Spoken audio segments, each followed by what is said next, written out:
deste vídeo release é publicidade, propaganda e marketing.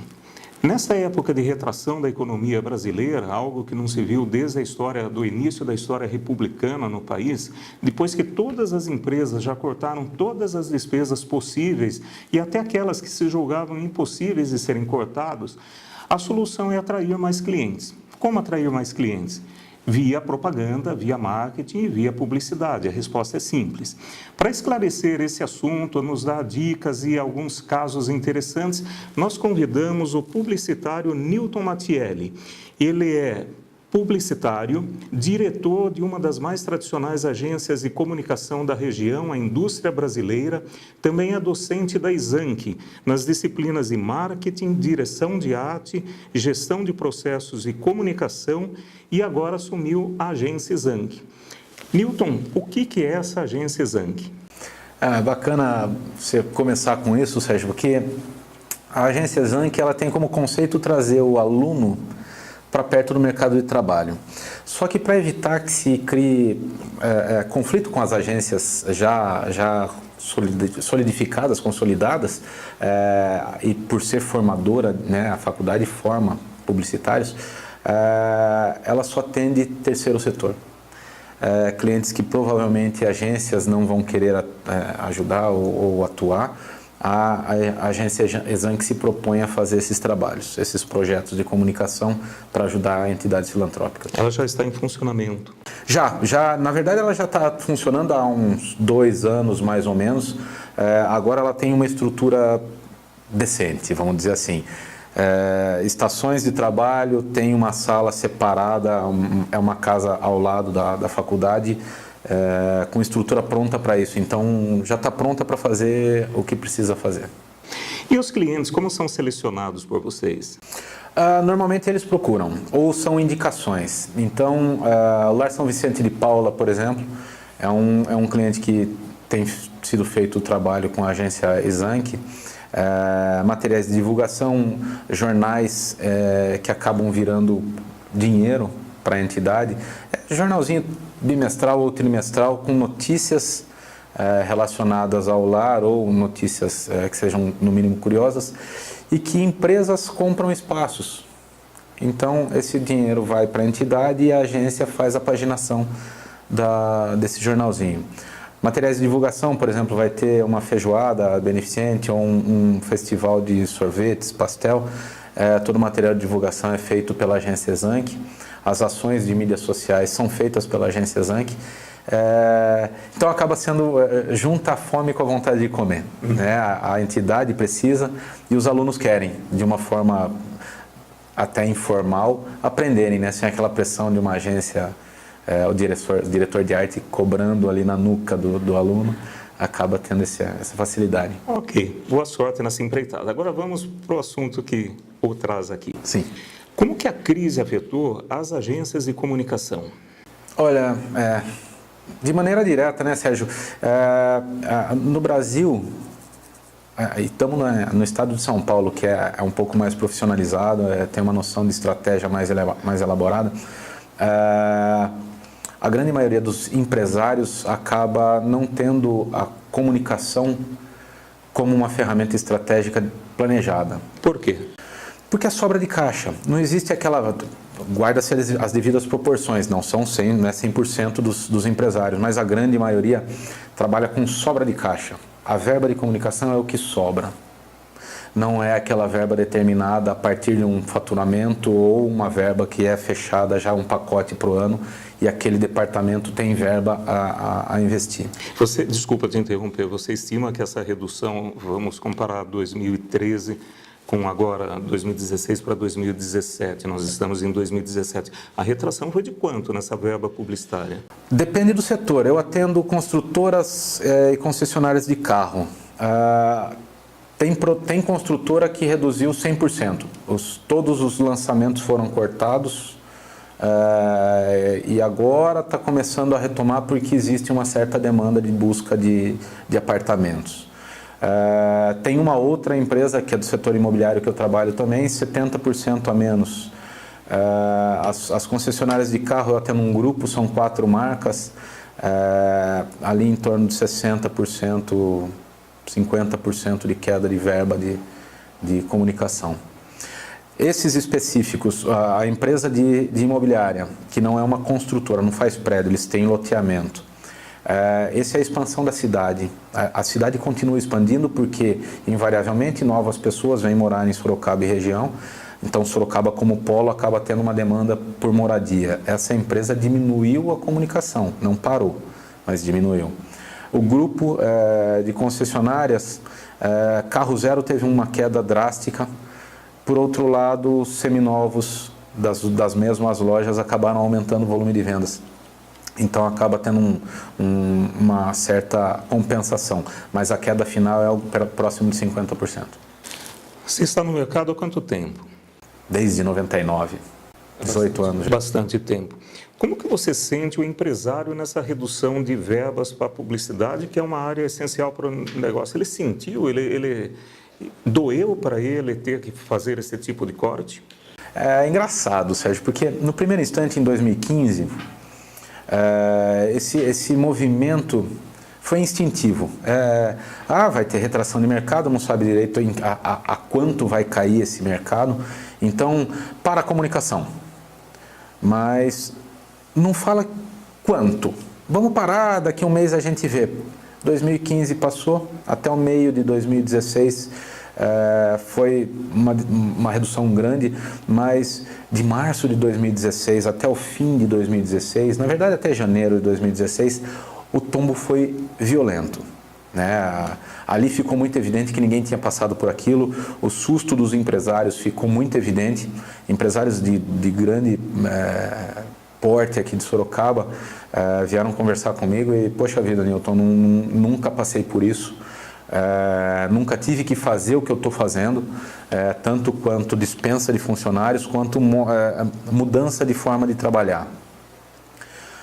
Tem um lado positivo, você sempre aprende a trabalhar de uma forma diferente, uma forma nova, mas o castigo que deu para o empresariado pelo medo, de não saber aonde é o fundo do poço, e para os funcionários por não saberem a hora da degola, é muito traumático. Todo mundo parou de consumir por medo de alguma coisa não planejada. Sem dúvida, o medo tomou conta desse país. Agora, eu gostaria de saber com você o que é possível fazer com pouco dinheiro em caixa. Jogo de cintura, né? Na verdade é o seguinte, as mídias sociais acabaram sendo uma ferramenta útil para o dia a dia das empresas. As consequências reais dela ainda não tem uma mensuração precisa. As métricas que ela oferece são muito mais eficientes que as métricas das mídias tradicionais, como jornal e rádio. Você não tem como mensurar o resultado de um anúncio de uma página de jornal, a não ser pelo volume de venda real ali no dia seguinte. Já para as mídias sociais você tem a quantidade de views, likes e etc e tal. Alguma mídia em especial, alguma mídia social em especial você indica? A combinação, dependendo do segmento, né, Sérgio? Em especial o Facebook, não tem como fugir, a combinação de Facebook e Facebook Ads. Você tem um direcionamento de campanha muito preciso, você faz anúncios de nutrição esportiva para quem gosta de consumir produtos dessa qualidade, desse perfil, de maneira muito precisa. Então você compra por pouquíssimo dinheiro 5 mil ataques para esse perfil. Então você tem uma métrica muito bacana, mas o termo monetização, que é muito usado agora, fica meio impreciso. O que é monetização? O quanto fazer de dinheiro com isso? Então, vamos pensar, supondo que uma empresa tenha 1 milhão de seguidores, o quanto isso dá de dinheiro? Você ter 1 milhão de seguidores, a princípio não quer dizer nada. Né? Até porque podem ser comprados. Então, você ter, para cada postagem, você tem 15 mil likes. Tá bom, você é um cara legal. A sua postagem foi legal. Mas o quanto isso traz de dinheiro? E é possível medir? Então, as métricas, como você faz um disparo, um controle de perfil muito mais preciso, a hora que você vai fazendo suas postagens, você consegue ter números e perfis mais detalhados, você consegue uma estratégia mais precisa. Então, Você tem que ser uma empresa simpática. Você vai começar suas postagens de forma bacana, que os textos sejam interessantes, não só correlatos à venda e informações que gerem venda, porque senão fica chato. Então, você tende a ter um leque de assuntos que seja todo ele completo, para você ser visto como uma empresa bacana. Que cada vez que eu postar, vou dar uma olhada nesse post para ver que deve ser legal. Se isso der certo, você tem um número de seguidores bom e você tem likes bons em cima desse post. Essa estratégia de quanto é institucional, quanto é simplesmente baboseira para fazer simpatia e o quanto é venda, vai da sua estratégia. Como você sabe o perfil, você tem uma certa noção de assertividade. Então, 15% de varejo agressivo, com 40% de institucional, mais 40% de conteúdos leves para deixar o assunto pertinente, né? Não direto vendas, mas pertinente e coerente com o posicionamento da marca, você tem uma quantidade de pessoas bacana e desses, aspas, 15% de vendas, você pode ter um volume de leads interessante. Leads são os contatos com potencial, né? Lead é um perfil de contato com potencial de compra. Aí você tem leads. O que você indicaria para um empresário de uma micro, pequena e no máximo média empresa? Ele quer começar agora um plano de marketing. O que você indicaria? Qual o primeiro passo? Bem, básico mesmo, né? Você precisa de um site. Esse site, a tendência de mobile é irreversível. Tem alguns números que mostram que em alguns anos, poucos, o telefone vai passar tablets e computadores como uma forma de contato direta com o consumidor. Então, você tem um site dinâmico, responsivo, você vai ter uma interação mais cômoda para o cliente no telefone. Então, isso você já facilita o cara buscar informações de você. Você ter uma página de Facebook bem trabalhada, você gera simpatia à marca, né? Uma marca nova chegando no mercado e ser simpática, ela gera um burburinho bom, ela acaba sendo falada mais rápido. E se for trabalhar a estratégia em mídias tradicionais, não só as digitais, o ideal é pensar na estratégia de cobertura e frequência. Cobertura é você estar falando ou aparecendo para o seu público-alvo. Por exemplo, um outdoor de uma marca de carro premium na frente de um condomínio de alto padrão é cobertura. Eu estou na frente de um condomínio onde os meus clientes em potencial vão me ver. E a frequência seria, por exemplo, o rádio, em que eu tenho a mensagem repetida 10 vezes por dia. Se eu tiver cobertura e frequência, eu tenho uma estratégia bem montada. O empresário, tendo uma noção disso, ele sabe o que cobrar de uma agência de publicidade. A agência não vem com uma estratégia errada, ele vai saber o que exigir da agência. Então, tendo essa noção, eu preciso de uma estratégia, vou fazer rádio e vou fazer jornal. Bacana, jornal você tem segmentação pelo perfil do jornal, você tem como direcionar uma mensagem. É um jornal um pouco mais popular, ou é um jornal de negócios, né? um jornal de economia, uma revista de economia, você tem cobertura. Então você tem como trabalhar essa estratégia. Tem que ver daí o quanto ele tem de verba. O ideal é ter uma verba destinada para a comunicação. Se for um produto de maior valor agregado, trabalhar entre 3% e 6% do valor de venda. Se for um produto de baixo valor agregado e grande volume de venda, cerveja, por exemplo, aí você tem uma porção percentual menor, porque você tem que trabalhar menos a comunicação. Nesse seu tempo de experiência, quais foram os erros mais comuns que você viu que um empresário de uma micro, pequena empresa cometeu, gastou dinheiro e não teve o resultado esperado? Tem bastante, né? Eu, inclusive, fiz erros meus por pegar um briefing mal formulado e eu não ter janela de pegar um briefing, puxar o briefing melhor. Já vi empresário que o nome da empresa era ruim, era o sobrenome dele em alemão. Eu não lembro o nome agora, mas eu entrei numa concorrência para ganhar essa conta. E o cara queria aparecer em outdoor. Se é para corrigir o jeito que fala, não tem como ser outdoor, né? Teria que ser rádio para a pessoa escutar o nome certo e poder falar e ser pronunciado do jeito certo. Então, mídia impressa não dá para corrigir a fala. né? O cara vai ler o que está escrito ali e vai continuar lendo errado. Então, esse é um exemplo bobinho. Mas o que é muito presente, muito frequente, é o empresário querer impor o que ele acha que é o certo. Então, você faz uma estratégia para anúncio em TV, por exemplo, e o cara acaba, poxa vida, mas você não pôs em tal programa. Mas não é, você vê esse programa, o público-alvo para o seu produto ou para a sua empresa não é esse perfil, você tem que buscar um outro perfil. E acaba interferindo, e às vezes por falta de experiência, como foi o meu caso, nessa situação, eu acabei, tá bom, não tem problema, a gente tem essa verba, dá para comprar esse programa. E é um tiro no escuro, né? É um dinheiro mal gasto. Você acha que em alguns casos a vaidade do empresário acaba interferindo? Por exemplo, o sonho da vida dele é ver um anúncio numa televisão. Acontece? Muito. Inclusive, eu já atendi clientes, a relação não foi tão duradoura, em que o dono queria fazer a compra da mídia. Então ele comprava pelo programa que ele gostava mesmo, e eu não tinha como interferir, porque como ele fazia a negociação direto com a mídia, não tinha o que fazer.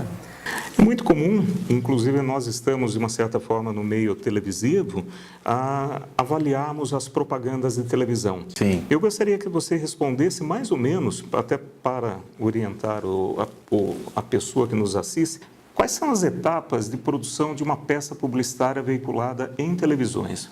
Como que se dá esse processo, Newton? Na verdade é até simples, que ela tem que ser bem elaborada, né? Senão se banalizam algumas coisas e acaba sendo um roteiro ruim. Mas basicamente o briefing do cliente, que o publicitário tem que ter um pouquinho mais de janela para conseguir tirar do cliente de verdade. Então, normalmente o cliente vai falar, quero meu... Só um minutinho, explicando para os leigos, briefing é quando você se senta com o empresário ou com a pessoa que quer fazer o anúncio e ele vai me dar as informações. O briefing é o detalhamento do que ele espera da ação, né? Até desculpa que tão natural, né, que a gente acaba falando. E nessa reunião ele tende a falar de maneira muito rasa. Meu cliente tem 35 anos ou mais, é de classe AB e tem nível superior. Falou tudo e não disse nada. Então é na conversa que você consegue tirar as entrelinhas. Mas esse cara gosta de carro esporte, esse cara gosta de vinho caro. Então você vai conseguindo mais substância para poder ter a concepção. A partir desse briefing, você tem a montagem do roteiro. Ali você vai fazer uma relação entre imagens estratégicas e textos que ilustrem o que você precisa fazer. Por exemplo, já que falamos de vinho, e tenho até um caso legal depois para contar, se eu for fazer uma ação para vender uma adega de um supermercado, por exemplo, uma supermercearia, eu posso fazer dicas e as imagens seriam tomadas feitas dentro de uma adega, de uma vinícola, em que o ator faria o papel do dono da vinícola, dando uma dica de harmonia entre vinho e queijo. O ambiente é todo ele coerente e as dicas que ele vai passar no roteiro, que é a locução, vão estar em sincronia com as imagens. Começa com uma imagem do ator, muda-se para a garrafa do vinho, qual é o queijo e faz essa relação, um roteiro, né? Imagens e locuções correlatas para tentar vender o que ele precisa vender, de acordo com o briefing. Esse roteiro volta para o cliente, se for aprovado, ele vai para uma produtora de vídeo. Essa produtora de vídeo vai procurar o ator ideal, que tenha o perfil para aquela locução. Ele tem que ter uma entonação, uma postura, um certo conhecimento de vídeo. A produtora vai procurar a ambientação, aonde seria essa adega, fazer a locação no lugar, para daí fazer a filmagem. Depois da filmagem, feita, né, em cima daquele roteiro, vai para uma edição. Essa edição vai fazer a colocação do áudio da trilha sonora, fusão de imagens, efeitos de lettering. Lettering são aqueles efeitos de colocação de informação escrita no vídeo, para daí sair esse vídeo. Hoje em dia isso é digital, é até rápido, né? A gente consegue fazer em uma semana grandes filmes, mas se o briefing for falho o roteiro sai manco. Prejudica todo o processo. Daí para frente não tem mais conserto. E é a peça publicitária mais cara hoje, né? Sim, uma produção bem feita, um filme bem feito, se você precisar de casting, casting são os atores, né? Ou os modelos só para fazer figuração. Ah, preciso fazer uma locação numa casa, uma filmagem como se fosse uma festa. Vamos pensar num vídeo de uma cervejaria. Você fazendo um churrasco, você precisa ir de umas 20 pessoas, você precisa alugar a casa, você precisa fazer uma captação externa. Provavelmente vai mais de um dia de captação. Filme para começar em 20 mil. E vai embora. E vai embora mesmo sem fim. E a base? O sujeito que tem uma empresa que você ou a agência de propaganda dele identifica que o caminho correto é uma propaganda em televisão. O mais barato dos filmes publicitários, talvez um só com letreiro, imagens estáticas, quanto custa? Vai muito da negociação e do volume, né? Esse tipo de filme chama filme de cartela. Desculpa, é negociação com a emissora? Com a produtora. Com a produtora. Com a produtora. Por exemplo, eu atendo uma concessionária de carro, uma rede de concessionárias, né? E tem meses que eu compro 4 filmes para essa mesma empresa. 4 filmes de cada uma das marcas. Vezes 12, eu tenho um volume de 48 carros, de 48 filmes para esse cliente com uma produtora. Então eu tenho como dar um apertão um pouco maior. Um filme de 15 segundos vai sair alguma coisa perto de R$ 1.500, R$ 2.000. Fora o custo da televisão. Fora a veiculação. Correto.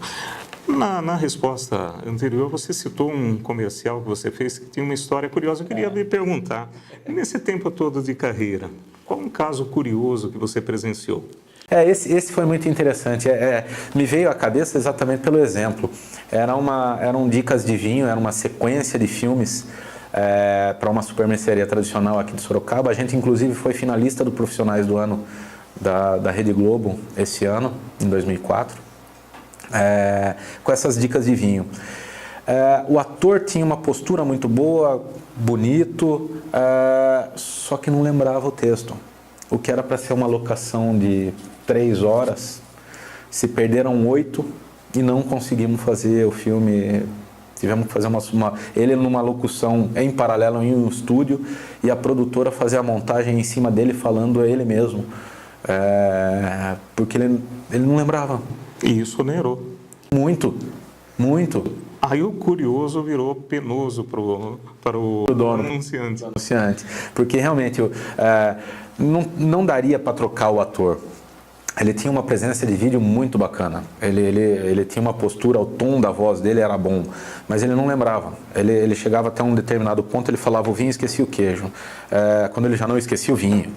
Então, o dia inteiro tentando, aí foram editando áudio, pegando pedaços de áudio e pondo num filme que ele tinha uma certa expressão, editaram onde ele errava a locução, puseram a imagem do vinho. A produtora fez um ajuste espetacular. Um belo trabalho, que não deveria ter sido trabalheira. Feito, tudo desse certo. Exatamente. Mas você sabe que, comentando isso, eu me recordo de um grande hospital aqui da região, que logo depois da sua inauguração, ele contratou uma agência para fazer o comercial do hospital. E eis que tem o ator deitado na maca e o figurante tinha que encostar o desfibrilador no paciente, simulando o choque. Só que o desfibrilador estava carregado. O ator deu um pulo da maca, quase precisou ser internado. Então, coisas Em vez de ativar o coração, para o coração. Para o coração. Casos que acontecem. Newton, estamos chegando no fim dessa entrevista, desse vídeo release. Muito bacana. Vou fazer uma pergunta para você. Qual o caminho da propaganda, da publicidade, do marketing? Para onde caminha tudo isso? Na verdade é o digital, né, Sérgio? Não tem muito como mudar. A tendência de inteligência artificial é muito grande. Se você começar a fuçar, eu fiz uma pós há pouco tempo atrás em marketing digital e a inteligência artificial assusta. Tem filmes em que o trailer inteiro do filme foi editado pelo computador, não teve mão humana, desde a trilha sonora até o filme, o trailer finalizado, inteiro feito por um programa. Então, o comportamento do consumidor é monitorado full time. Você tem o seu celular ligado, o Google te monitora, o Facebook te monitora e o WhatsApp te monitora. você tem um acompanhamento dos seus dados e seus grupos de afinidade, as pessoas com quem você convive também estão com o telefone ligado, então você tem o comportamento mapeado. A partir desse comportamento mapeado, você tem digitalização disso, tendências de comportamento, você tem um banco de dados que é o chamado Big Data, você tem bancos de dados analisando e projetando tendências disso. Então, comunicação vai ser digital, não tem como fugir. Já tem indústrias automobilísticas trabalhando intensamente para a integração entre telefone e carro ser 100%. Você ter o seu ambiente de trabalho dentro do carro. Carro autônomo já é o primeiro sinal disso, você consegue ter o seu ambiente de trabalho enquanto você está indo trabalhar. Então é o digital, não tem como fugir, não tem como prever. Acredito que algumas mídias não vão deixar de existir, por exemplo, o rádio. É uma mídia que não vai deixar de existir porque você está no carro, você escuta rádio. Nós somos de uma geração que escuta rádio, a geração mais nova tem Spotify, mas é uma rádio. Você só cria canais com o seu perfil, com as suas músicas que as pessoas ouvem. Se não for pago, você escuta propaganda. Então é uma rádio. O YouTube já é uma TV. Né? Você vai assistir um vídeo de um trailer de um filme, pelo seu perfil, se você entrar logado, pelo seu perfil você vai receber uma propaganda na barrinha com o seu perfil. Eu gosto de triatlon, eu vou receber informações sobre suplementos, sobre equipamento. Então, é digital, não tem como fugir do digital, mas com as características de mídias tradicionais. A TV se mantém, ela é o grande mídia de massa, grandes anunciantes digitais, Netshoes, Trivago já estão migrando para a TV. Netshoes, inclusive, já foi para campo de futebol, placa, a mais antiga propaganda, estão em placas em campo de futebol. Então, a mídia de massa ainda gera grande volume para o digital. Então, acho que ainda durante um tempo essa convivência vai existir. Mas o digital não tem como evitar. Somos monitorados full time, nossos dados, nossos comportamentos são monitorados o tempo inteiro. Isso é banco de dados e é um produto. Valiosíssimo. Valiosíssimo. Facebook vende, Google vende. Então, é digital. Pouco provável a gente saber como vai ficar. Até 3, 4 anos atrás, um Facebook pago era inimaginável. Né? Você fazer ações pagas no Facebook. Então, é meio difícil prever. Mas não tem como fugir, digital. Ok. Milton, muito obrigado por ter atendido o nosso convite. A você que nos assistiu, nosso muito obrigado. Nós voltamos no próximo vídeo release com mais um tema relevante e factual. Muito obrigado.